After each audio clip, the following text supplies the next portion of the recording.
Salut les gars, salut YouTube, j'espère que vous allez bien. Moi ça va, j'ai eu pas mal de complications et de difficultés récemment, mais je suis de retour. J'étais pas là pendant hyper longtemps, mais parce qu'en fait tout simplement à cause du Covid, j'ai plus eu école à partir de mars, donc j'avais plus rien à raconter. Mais je vous retrouve aujourd'hui parce que je retourne au Canada, on est le 1er septembre et je vais bientôt y retourner, je sais pas exactement quand. Parce que ça a été très compliqué. Pour ceux qui ne me suivent pas, je suis étudiante du bac international, je passe 2 ans au Canada, donc j'ai fait une année en 2020, enfin 2019-2020, et là je vais faire ma deuxième année en 2020-2021. Et il y a eu le Covid qui est entré en jeu et la province dans laquelle j'étudiais au début ne m'accepte plus pour terminer mon année. Donc j'ai dû changer tous mes plans et finalement je pars bientôt pour Vancouver. Voilà, c'était le petit débrief de ma situation. Donc comme vous l'avez vu dans le titre, aujourd'hui je vous retrouve pour vous parler de faire sa valise pour 6 mois, 1 an, une longue période quoi. Je l'ai pas fait l'année dernière, donc je le fais cette année parce que je suis plus à même de donner des conseils et tout, vu que j'ai déjà fait 1 an et j'ai déjà vu ce que c'était de faire ses bagages, emmener trop, pas assez, etc. Donc dans cette vidéo, je vais vous donner des petits conseils, des petits tips. Et également, j'ai fait ici une petite liste de tout ce que je vais mettre dans ma valise. Je vais pas faire ma valise avec vous parce que j'ai pas tout qui est prêt sous la main. Mais je vais vous lire ma petite liste si ça peut vous aider, des choses que vous n'avez pas pensé, que vous auriez pas pensé, etc. Voilà, donc on va tout d'abord voir à quoi ressemble ma valise, enfin mes valises, parce que j'en ai 2, donc c'est parti. Il faut savoir que je pars avec 2 valises, donc une que j'ai achetée exprès pour pouvoir mettre énormément de choses, elle est super grande, elle est rouge, et l'autre valise que vous voyez juste derrière, qui est ma valise bagage à main. Donc ça, c'est ma valise rouge, donc là vous voyez, je suis à genoux, elle fait à peu près cette taille, je suis debout, elle fait à peu près cette taille. Elle est très grande. En fait, il faut savoir qu'il y a une limitation de poids pour les valises. Et moi, j'ai pris la plus grande possible, de taille, pardon, pour les valises. Et ça, c'est ma valise bagage à main. Voilà, voilà. Donc ça, c'était pour la taille de mes valises, que vous vous rendiez à peu près compte de ce que je prends. Je pense que après, ça dépend de chacun, mais voilà. Ensuite, parlons de ce qu'on met dans cette valise. Alors déjà, moi, je vais vous parler en fonction du Canada, parce que je pars au Canada. Mais évidemment, ça dépend extrêmement de chaque endroit où on part. Donc si vous partez en Australie ou au Canada, c'est pas la même chose. Par exemple, moi, je vais prendre beaucoup plus d'habits chauds, parce que c'est important, donc voilà. Vous savez quoi, je vais commencer par vous lire la liste, et puis on verra ce qui vient au fur et à mesure. Il faut savoir que c'est très pratique de faire des listes, ça vous permet de rien oublier. Comme ça, vous êtes sûr d'avoir sous les yeux et vous cochez au fur et à mesure que vous mettez. Franchement, c'est trop pratique. Donc moi, je l'ai divisé en 3 catégories. Les vêtements, la trousse de toilette et les autres choses. Comme ça, je me repère à peu près, c'est un peu organisé. Donc pour les vêtements, j'ai mis évidemment les chaussettes, les culottes, les soutifs. Ensuite, les pantalons, les t-shirts et les pulls. Pour les pulls, moi, j'en prends bien sûr bien plus de pulls que de t-shirts parce que je vais au Canada, donc il va faire froid. Aussi les pantalons, je prends énormément de jogging parce que juste c'est trop confortable et c'est beaucoup mieux que les jeans en hiver, tout ça. Ensuite, ce que j'ai pas précisé, c'est que moi j'ai laissé quasiment toutes mes affaires en Nouvelle-Écosse et c'est un problème parce que du coup c'est tout là-bas et moi je vais pas en Nouvelle-Écosse finalement. Donc dans cette liste, j'ai pas mis des choses parce que c'est en Nouvelle-Écosse. Donc par exemple, si vous allez au Canada, gants, bonnets, écharpe, grosse veste. Voilà, après aussi ça dépend de où vous allez au Canada, ça dépend de... Parce que c'est pas froid pareil partout. Mais ça c'est des choses que j'ai laissées là-bas et que je récupérerai avec un peu de chance plus tard. Ensuite j'ai mis une tenue de sport parce que vous allez faire du sport là-bas, j'imagine que vous alliez aux États-Unis, au Canada ou ailleurs. Je pense que vous allez faire du sport, donc prenez une tenue de sport, c'est très important. Un short, un leggings, un t-shirt, voilà. Ensuite, j'ai mis des pyjamas, très important les pyjamas. Et la veste. Donc, je vais quand même prendre une veste pour partir, mais le reste est en Nouvelle-Écosse. Mais oui, bien sûr, prenez des vestes. Et pour finir avec les vêtements, j'ai mis un maillot de bain. J'en ai pris un l'année dernière, il m'a jamais servi, mais ça peut être pratique d'en prendre un, on ne sait jamais. Si vous faites de la piscine, on ne sait pas ce qui peut se passer. Après, si vous partez dans un endroit où il y a la mer et tout, évidemment, prenez plein de maillots de bain même. Après, il faut savoir qu'il faut aussi laisser de la place un peu dans votre valise parce que vous allez acheter plein de trucs. Moi, les premières choses que j'ai faites, c'était du shopping. Donc déjà, quand j'ai acheté 3 pulls et 2 pantalons et que ma valise était pleine à craquer en venant, je me dis mais comment je vais ramener ça? Donc franchement, laissez un peu de place. Prenez pas tous vos habits de toute votre armoire parce que franchement, vous allez acheter des trucs et il va falloir que vous puissiez les ramener. Alors oui, on peut expédier et tout ça par colis, mais franchement c'est mieux si vous avez de la place, que je vous assure c'est assez cher d'expédier des colis, donc ça fait un peu chier de payer pour ça. Ah oui, aussi pour les vêtements, si vous allez dans une école au Canada, aux États-Unis, ou c'est les seuls exemples que j'ai, mais j'imagine qu'il y a plein d'autres pays où on peut partir, essayez de voir à l'avance les couleurs de votre école, parce que les écoles elles ont des couleurs, donc par exemple moi c'était orange et bleu marine, et comme ça vous pouvez peut-être prendre des vêtements des couleurs si vous les avez, donc je sais pas, votre école elle peut être verte et jaune et tout, comme ça vous aurez des couleurs, et je sais que des fois il y a des journées à thème de couleurs tout ça, et comme ça vous aurez les bonnes couleurs et c'est pratique.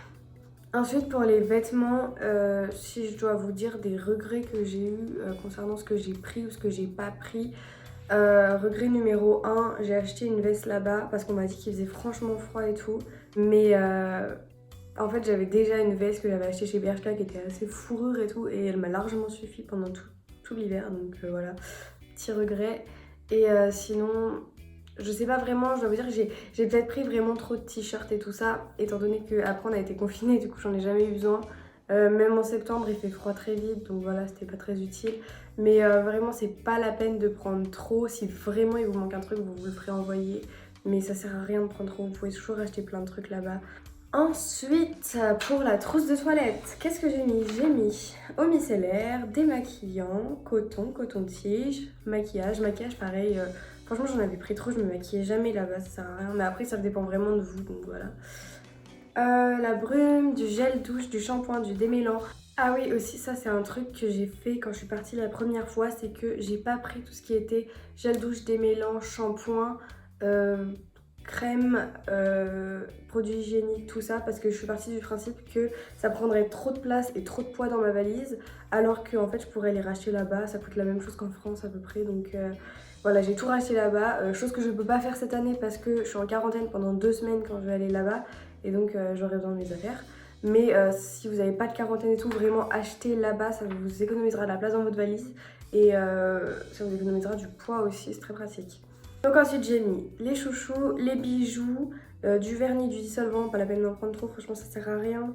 Après il y a un truc, c'est de la crème hydratante.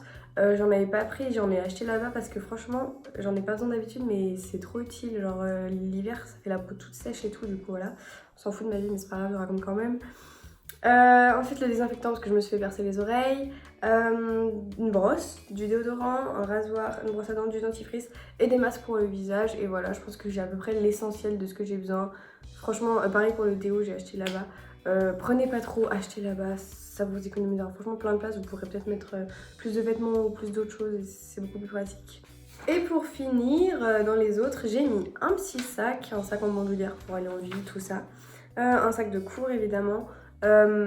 Pour ceux qui vont à l'école, vos affaires d'école, pour partir j'avais pris vraiment des feuilles, une trousse et quelques classeurs. Et c'est tout. Là-bas ils m'ont donné tout le nécessaire, ou alors au pire j'aurais pu l'acheter, mais juste parce que vraiment ça prend trop de place et trop de poids, donc j'ai pas pris. Cette année c'est différent parce que comme c'est ma deuxième année, j'ai plein de matériel d'école à ramener, du coup j'ai plein de livres, plein de cahiers, plein de trucs, enfin vraiment ça va prendre toute la place. Mais c'est vraiment que ma situation, parce que sinon prenez pas grand chose pour l'école, vous aurez pas besoin de grand chose au début, et si vraiment vous devez acheter des trucs et tout, vous le ferez là-bas quoi. Ensuite j'ai mis mon lisseur, ma caméra, des baskets. Pareil j'avais pris des bottes à talons, très inutiles, très inutiles. En fait j'ai essayé de prendre des trucs un peu classe et tout, mais franchement économisez votre place, prenez des trucs confortables. De toute façon si vous allez au Canada ou aux États-Unis, tous les gens s'habillent hyper confortable, vous n'avez pas besoin d'être fashion, tout le monde s'en fout. Donc voilà. Ensuite mon ordinateur, important je pense de prendre un ordinateur pour les cours, les recherches, tout ça, si vous en avez un prenez-le. Et puis tous les chargeurs de téléphone, d'ordinateur, de caméra, de tout ce que vous voulez, tous vos chargeurs. Des écouteurs évidemment, très important. J'ai oublié de vous le dire, mais surtout n'oubliez pas de prendre un adaptateur qui correspond au pays où vous allez pour pouvoir charger vos appareils. Portefeuille, oubliez surtout pas votre portefeuille. Et aussi, point très important, mettez tous les documents que vous avez besoin pour partir, pour présenter à l'aéroport votre visa, vos papiers, vos lettres d'acceptation à l'école, tout ça, mettez-le dans une pochette et vous mettez tout dans cette pochette, tout ce qui est important. Et ensuite, vous prenez bien cette pochette dans votre bagage à main. Et voilà, franchement comme ça vous perdez pas des documents, il n'y en a pas un dans une valise, l'autre dans l'autre valise, l'autre dans ton porte-monnaie et tout. mettez tout ensemble. Et finalement j'ai mis médicaments parce que c'est vrai que ça peut être pratique d'avoir sur soi des médicaments genre Doliprane, Spasfon, des petits trucs. Bah si vraiment t'en as besoin comme ça là-bas, t'as pas besoin d'ordonnance ou trucs comme ça, tu les as avec toi. Et évidemment bah, si vous avez besoin de médicaments sur ordonnance, prenez-les. Moi je fais des allergies, je prends mes médicaments pour les allergies. Mais c'est vrai que c'est toujours bien d'avoir juste Spasfon, Doliprane ou Ibuprofène, un truc comme ça au cas où. Moi ça m'a servi, je pense que franchement ça peut toujours servir, donc voilà. N'oubliez pas ça. Voilà, ça c'était tout ce que j'ai mis sur ma liste. Après, est-ce que j'aurais d'autres choses à vous conseiller pour faire sa valise? Vraiment, déjà je vous conseille de faire une liste. Ensuite, je vous conseille d'évaluer ce que vous avez vraiment besoin. Et ensuite, ce que je vous conseille de faire, c'est de faire toutes vos valises. Mettez tout ce que vous avez envie. Et ensuite, vous voyez par rapport au poids, à la taille. Moi, c'est ce que j'ai fait. Franchement, j'avais trop rempli ma valise, elle était trop lourde. Ensuite, tu vois et tu décides d'enlever des trucs. Et t'enlèves. Et au final, t'arrives au bon poids, quoi. Prenez, ouais, c'est pratique de prendre un bagage à main, une valise bagage à main, une valise bagage en soude, comme ça il y a beaucoup plus de place qu'un sac à dos par exemple. Aussi, je pense que vous pouvez chercher des méthodes sur internet pour plier vos vêtements, c'est un truc de ouf parce que franchement tu peux plier tes vêtements et ton truc ne prend plus du tout de place, c'est trop bien, vraiment moi j'ai fait ça et c'était révolutionnaire le truc. Et du coup cherchez des méthodes pour plier vos vêtements, moi je peux pas vous montrer, je suis trop nulle pour plier les vêtements mais c'est trop pratique, genre comme ça vous gagnez plein de place. Et ensuite, ce que je fais aussi, c'est que j'ai plein de petites pochettes et je mets tout dans des petites pochettes, genre mes chaussettes dans des petites pochettes, des culottes dans les petites chaussettes, comme ça évite que ça s'étale et que ça se perde et que ça prenne plein de place. Mes bijoux, ma trousse de toilette, tout dans des petites pochettes et comme ça après tu ranges les petites pochettes entre elles et comme ça tu peux faire un petit casse-tête et tout, c'est pratique. Ensuite, évidemment, très important, mettez une étiquette sur votre bagage avec votre prénom, votre nom, votre adresse.